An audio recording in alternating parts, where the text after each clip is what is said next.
মিয়ানমারের সামরিক জান্তা সরকারের কাছ থেকে বাংলাদেশের সীমান্ত ঘেঁষা রাখাইন রাজ্যের প্রায় পুরো অংশ দখলে নিয়েছে দেশটির বিদ্রোহী আরাকান আর্মি। এরপর থেকে বাংলাদেশের সীমান্ত ঘেঁষে নানা ধরনের অপরাধ কার্যক্রম চালাচ্ছে গোষ্ঠীটি।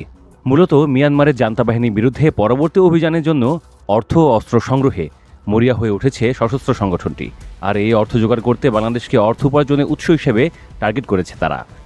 জার্মান গণমাধ্যম ডয়চে ভেলের এক প্রতিবেদনে বলা হয়েছে, বাংলাদেশে মাদক ও অস্ত্র চোরাচালান, জেলে অপহরণ ও জিম্মি করে অর্থ আদায় এবং রোহিঙ্গাদের পাচার করে অর্থ সংগ্রহের মতো অপকর্ম শুরু করেছে এই সংগঠনের যোদ্ধারা। মিয়ানমার সীমান্তে বাসিন্দারা বলছেন, নাফ নদী এবং স্থল সীমান্তে পুরো এলাকাতে রয়েছে আরাকান আর্মির সদস্যদের অবস্থান। আর এই সুযোগ নিয়েই অবৈধ কর্মকাণ্ডে মেলা বসিয়েছে তারা। কিন্তু সীমান্তে আরাকান আর্মিকে রুখতে কড়া টহল বাড়িয়েছে বাংলাদেশ বর্ডার গার্ড বিজিবি। আর তাই নানা তৎপরতার মাধ্যমে বাংলাদেশের উপর চাপ তৈরি করতে চাইছে আরাকান আর্মি। আরাকান আর্মির একটি ঘনিষ্ঠ সূত্রের দাবি, মিয়ানমারের সঙ্গে অনেকটা বিচ্ছিন্ন হয়ে পড়ায় খাদ্য, পোশাক ও ওষুধ সংকটে রয়েছে আরাকান আর্মির যোদ্ধারা। এছাড়া জান্তা বাহিনীর সঙ্গে যুদ্ধ চালিয়ে যেতেও প্রচুর অর্থ দরকার হচ্ছে তাদের। আর তাই এসব সংকটে প্রয়োজনীয় অর্থ জোগাড় করতে বাংলাদেশকে বেছে নিয়েছে তারা। অর্থ জোগাড়ের উৎস হিসেবে বঙ্গোপসাগর কিংবা মিয়ানমার সীমান্তের নদীগুলোতে মাছ ধরতে যাওয়া বাংলাদেশি জেলেদের টার্গেট করছে তারা। এরপর তাদের অপহরণ করে মোটা অঙ্কের অর্থ দাবি করা হচ্ছে।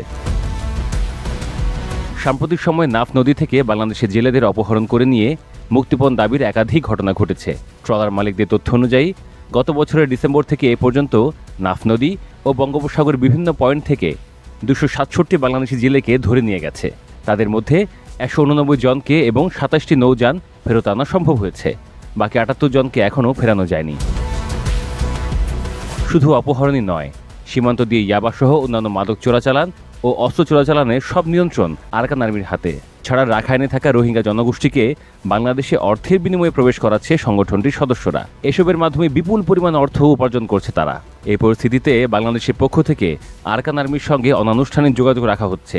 এছাড়া সীমান্তে বিজিবি টহল ও সদস্য সংখ্যা বাড়ানো হয়েছে।